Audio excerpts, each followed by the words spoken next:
ಓಂ ಶ್ರೀ ಗುರುಭ್ಯೋ ನಮಃ. ಹರಿ ಓಂ. ಸ್ತ್ರೀ ಜಾತಕ. ಸ್ತ್ರೀ ಜಾತಕವನ್ನ ಸೌಭಾಗ್ಯ ಅಂತ ಕರಿತೀವಿ, ಮಾಂಗಲ್ಯ ಭಾಗ್ಯ ಅಂತ ಕರಿತೀವಿ. ಇಂತಹ ಸ್ತ್ರೀ ಜಾತಕವನ್ನ ವಿಮರ್ಶೆ ಮಾಡುವಾಗ ಲಗ್ನದಿಂದ, ಚಂದ್ರನಿಂದ, ಶುಕ್ರನಿಂದ ವಿಮರ್ಶೆ ಮಾಡಬೇಕು. ವಿಶೇಷವಾಗಿ ಸೂರ್ಯ ಮತ್ತು ಮಂಗಳ ಗ್ರಹನನ್ನು ಕೂಡ ನಾವು ವಿಮರ್ಶೆ ಮಾಡ್ತೀವಿ. ಫಲ ಹೇಳುವಾಗ ಸ್ತ್ರೀ ಪುರುಷರ ಜಾತಕ ಫಲ ಸಮವಾಗಿದ್ದರೂ ಕೆಲವು ವಿಚಾರ ಮಾತ್ರ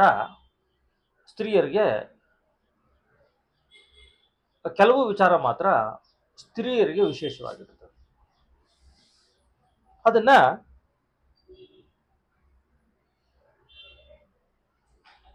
ಸಪ್ತಮ ಭಾವ ಬಹಳ ಮುಖ್ಯವಾಗಿರತಕ್ಕಂಥ ಭಾವ. ಸಪ್ತಮದಿಂದ ಪತಿಯ ಸುಖ, ಸೌಭಾಗ್ಯ, ಇದನ್ನು ನಾವು ಅವಲೋಕನೆ ಮಾಡಿದ್ರೆ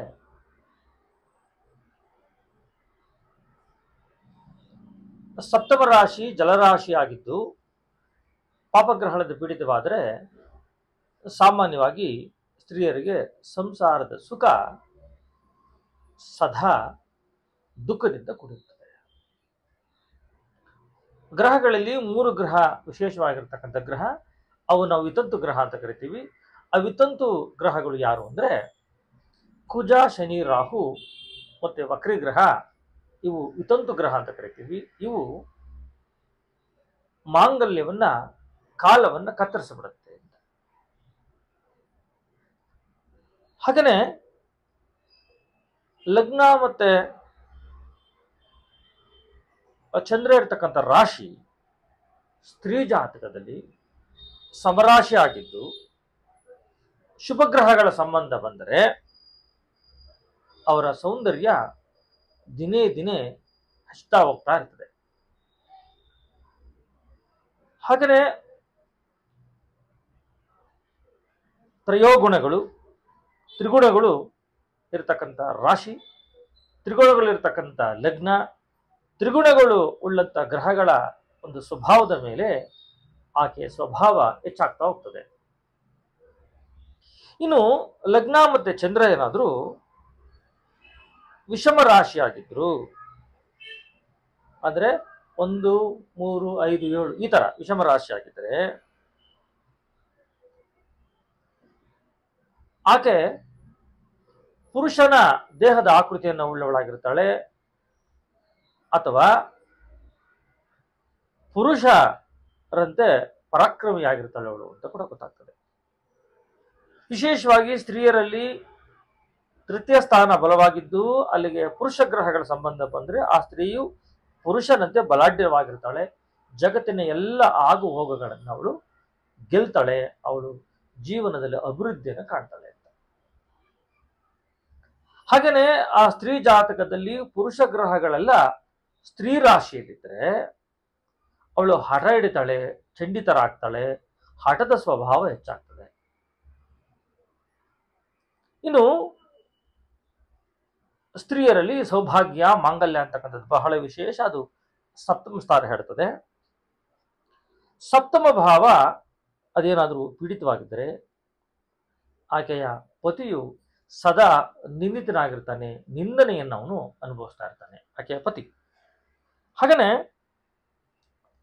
ಆ ಸಪ್ತಮದಲ್ಲಿ ನಪುಂಸಕ ಗ್ರಹರಿದ್ದು ಸ್ತ್ರೀ ಗ್ರಹರ ಪ್ರಭಾವ ಹೆಚ್ಚಾಗಿದ್ದು ಪೀಡಿತವಾಗಿದ್ದರೆ ಪಾಪಗ್ರಹಗಳಿಂದ ಆಕೆಯ ಪತಿಯು ಸದಾ ಹೇಡಿಯಾಗಿರ್ತಾನೆ. ಸಪ್ತಮ ಏನಾದರೂ ಚರರಾಶಿ ಆಗಿದ್ರೆ ಆಕೆಯ ಪತಿ ಸದಾ ಸಂಚಾರದಲ್ಲಿ, ಪ್ರವಾಸದಲ್ಲಿರ್ತಾನೆ ಅಂತ ಗೊತ್ತಾಗ್ತದೆ. ವಿತಂತು ಗ್ರಹ ಅಂತ ಕರೆದ್ವಿ. ಆ ವಿತಂತು ಗ್ರಹದಲ್ಲಿ ಒಂದು ಗ್ರಹ ಕುಜ.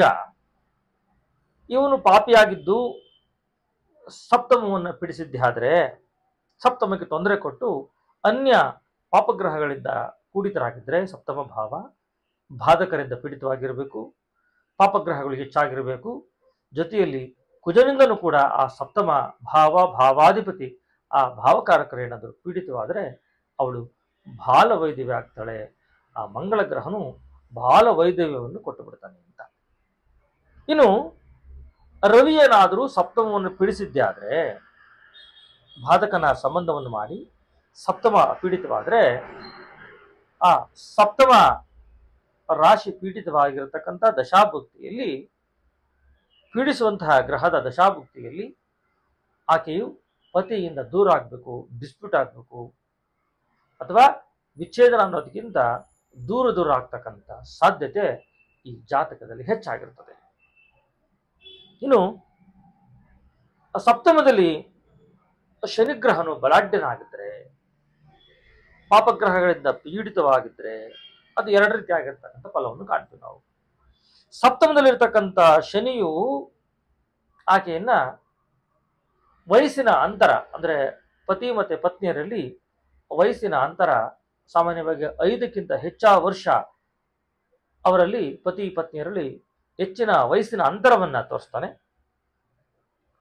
ಇನ್ನು ಆ ಸಪ್ತಮದಲ್ಲಿರತಕ್ಕಂಥ ಶನಿ ಅನ್ಯ ಪಾಪಗ್ರಹಗಳಿಂದ ಪೀಡಿತವಾಗಿ ಶನಿಯು ಕೂಡ ಆ ಸಪ್ತಮವನ್ನು ಪೀಡಿಸಿದ್ರೆ ಅದು ದ್ವಿಕಳತ್ರ ಒಂದು ಸೂಚನೆಗೆ ಕಾರಣ ಆಗ್ತದೆ. ಇನ್ನು ಕೊನೆಯದಾಗಿ ಸಪ್ತಮ ಭಾವ ಏನಾದರೂ ಪಾಪಗ್ರಹಗಳಿಂದ ಪೀಡಿತವಾಗಿದ್ದು, ಸಪ್ತಮದಲ್ಲಿ ಬುಧ ಮತ್ತೆ ಶನಿ ಇದ್ದು, ಜೊತೆಯಲ್ಲಿ ಕೇತು ಕೂಡ ತ್ರಿಕೋಣಗಳಲ್ಲಿದ್ದು ಪೀಡಿತವಾದರೆ ಅದಕ್ಕೆ ನಪುಂಸಕತ್ವ ಆಕೆಯ ಗಂಡನಿಗೆ ಉಂಟಾಗ್ತದೆ ಅಂತ ಕೂಡ ಗೊತ್ತಾಗ್ತದೆ. ಅದು ಸಪ್ತಮದ ಮೇಲೆ ನಿರ್ಧಾರ ಆಗ್ತದೆ.